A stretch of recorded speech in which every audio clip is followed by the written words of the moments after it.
नमस्कार मैत्रिणींनो, मी Madhuri's cooking and लाईफस्टाईलमध्ये तुमच्या सगळ्यांचं खूप खूप स्वागत करते. तर मैत्रिणींनो, आपल्याकडे एक म्हण आहे, कडू कारलं तेलात घोळा किंवा तुपात घोळा ते अगदी कडूला कडूच राहतं. म्हणजेच कडू कारलं. तर कारल्याचं नाव काढलं की सगळेजणं अगदी नाकं मुरडतात आणि बेसिकली खूप कमी लोकांना ही भाजी आवडते. तर आज आपण एक नवीन पद्धतीने कारल्याची भाजी बनवणार आहोत. तुम्ही जर बनवली तर न आवडणारे देखील अगदी आवडीने खातील. तर सर्वात आधी कारली घ्यायची आहे. त्याचं मागचं पुढचं देठ काढून घ्यायचं आहे आणि साधारणपणे एवढ्या साईजमध्ये याचे असे काप करून घ्यायचे आहेत. त्यानंतर आपली जी सालकाडी असते त्याच्या साहाय्याने यामधलं बी काढून घ्यायचं आहे. ही खूप सोपी ट्रिक आहे. या आधीच्या देखील माझ्या ज्या कारल्याच्या रेसिपी आहे त्यामध्ये तुम्ही हे बघितलं असेल. तर साधारणपणे पाव किलो कारली मी चिरून घेतलेली आहे. मधलं बी काढून घेतलं आहे. पॅनमध्ये पाणी उकळायला ठेवलं आहे. त्यामध्ये हळद घातली, मीठ घातलं आहे. आता साहित्य: शेंगदाण्याचं कूट, धण्याची पावडर, जिरं मोहरी, हळद, लाल मिरची पावडर, चिंच, गूळ, गरम मसाला आणि चवीपुरतं मीठ हे सगळं साहित्य घेतलेलं आहे. आता कारले पाणी उकळायला लागलं की पाण्यामध्ये सोडायचे आणि साधारणपणे एक 10 ते 15 मिनटं कारले आपल्याला छान शिजवून घ्यायचे आहेत. तर आता झाकण ठेवायचं आणि जोपर्यंत कारले शिजल्या जातात तोपर्यंत आपण मसाला बनवून घेऊया.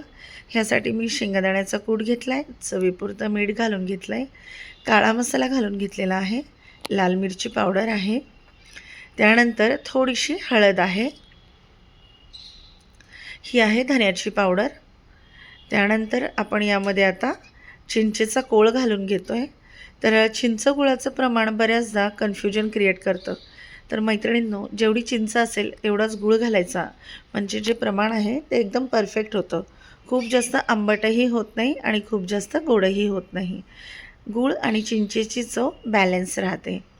आता हे सगळं साहित्य व्यवस्थित मिक्स करून घ्यायचं आहे.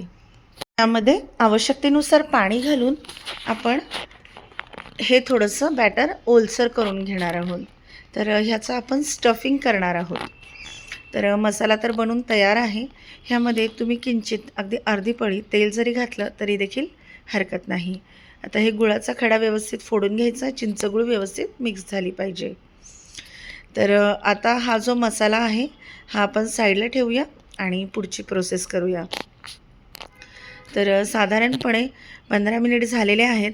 आपलं कारलं शिजलं की नाही आपण चेक करून घेऊया. तर चाकूच्या साहाय्याने असं थोडंसं प्रेस करून बघायचं, लगेच लक्षात येऊन जाईल. आता हे कारलं गरम पाण्यातून काढायचं, एका बाउलमध्ये घ्यायचं, ह्याच्यामध्ये थंड पाणी घालून घ्यायचं, म्हणजे कारलं थंड होऊन जाईल. आणि त्यानंतर दोन्ही हाताच्या साहाय्याने याला असं प्रेस करून ह्यामधलं सगळं पाणी काढून घ्यायचं.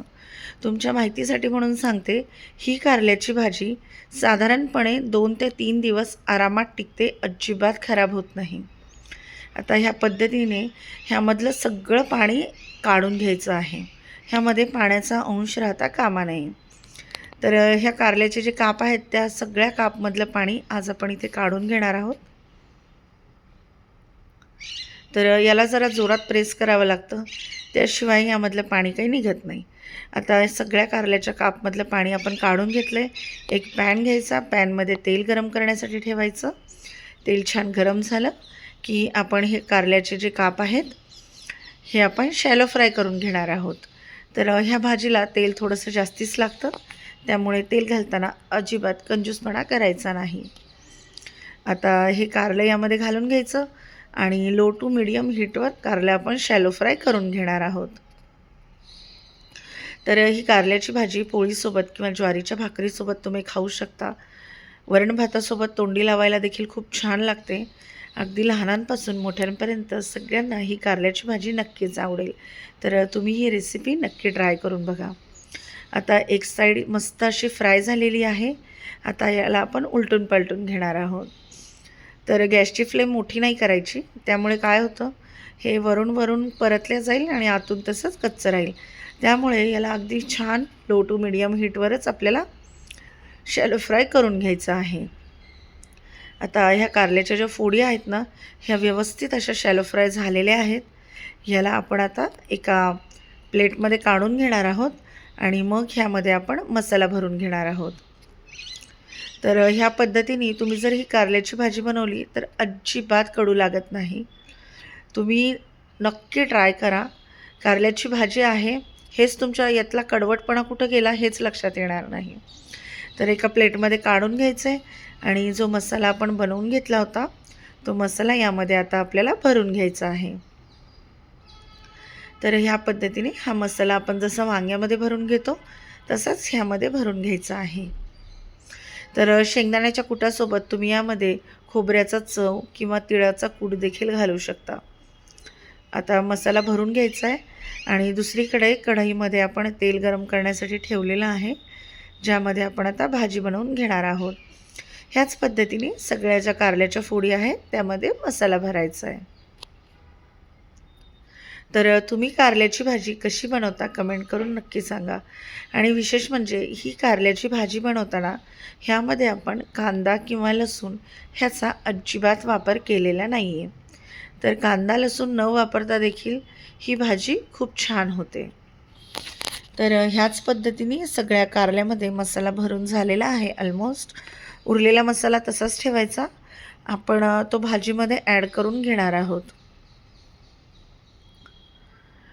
तर तुम्ही कांदा लसूण घालता की नाही हे देखील कमेंट करून नक्की सांगा। कारल्याचं लोणचं, कारल्याच्या चकत्या ह्याची रेसिपी आपल्या चॅनलवर ऑलरेडी अपलोड झालेली आहे। आता तेल छान असं गरम होऊ द्यायचं आहे। तेल गरम झालं की त्यामध्ये जिरा आणि मोहरी घालून घ्यायची। जिरं मोहरी मस्त फुलू द्यायची। मग ह्यामध्ये थोडीशी हळद घालायची आहे। त्यानंतर याच्यामध्ये थोडासा हिंग घालून घ्यायचा। कुठलाही चिंच गुळाचा पदार्थ करताना त्यामध्ये हिंग जर घातला तर त्याला छान खमंगपणा येतो। आणि आता हे भरलेले जे कारले आहेत ते या तेलामध्ये सोडून घ्यायचे आहेत। आणि गॅसची फ्लेम आपण लो टू मीडियमच ठेवलेली आहे। आता उरलेला मसाला देखील यामध्ये घालून घ्यायचा आहे आणि हे सगळं व्यवस्थित परतून घ्यायचं आहे। तर मसाल्याचं प्रमाण तुम्ही तुमच्या गरजेनुसार कमी जास्त करू शकता। तुम्हाला जर जास्त ग्रेव्ही हवी असेल तर तुम्ही जास्त मसाला केला काहीच हरकत नाही। थोडंसं पाणी घालून घ्यायचं आहे आणि त्यानंतर चमच्याच्या साहाय्याने हे सगळं व्यवस्थित मिक्स करून घ्यायचं आहे। तर तुम्हाला ग्रेव्ही जेवढी हवी असेल त्या अंदाजाने तुम्ही यामध्ये पाणी ॲड करू शकता। तर आता चमच्याच्या साहाय्याने हे सगळं व्यवस्थित मिक्स करायचं। यावर झाकण ठेवायचं आणि छानपैकी 10 ते 12 मिनटं लो टू मीडियम हीटवर ही भाजी आपल्याला शिजवून घ्यायची आहे। तर मध्ये एकदा झाकण काढायचं, ह्याला छान असं उलटून पालटून घ्यायचं आहे।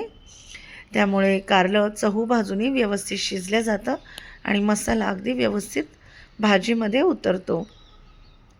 आता हे सगळं व्यवस्थित असं मिक्स करून घ्यायचं आहे।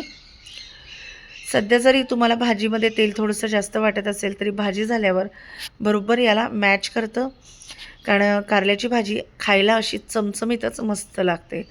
तर भाजी बनवून तयार आहे। मी याला एका बाउलमध्ये काढून घेतलं आहे। यावर मस्त बारीक चिरलेली कोथिंबीर घालायची आणि गार्निशिंग करून घ्यायचं। मस्तपैकी भाकरी किंवा पोळीसोबत ह्या भाजीवर ताव मारायचा। तर मैत्रिणींनो, रेसिपी नक्की ट्राय करा। कशी वाटली ते कमेंट करून सांगा। व्हिडिओ आवडत असेल तर चॅनलला लाईक, शेअर आणि सबस्क्राईब नक्की करा। भेटूया पुढच्या व्हिडिओमध्ये। तोपर्यंत खूप खूप धन्यवाद।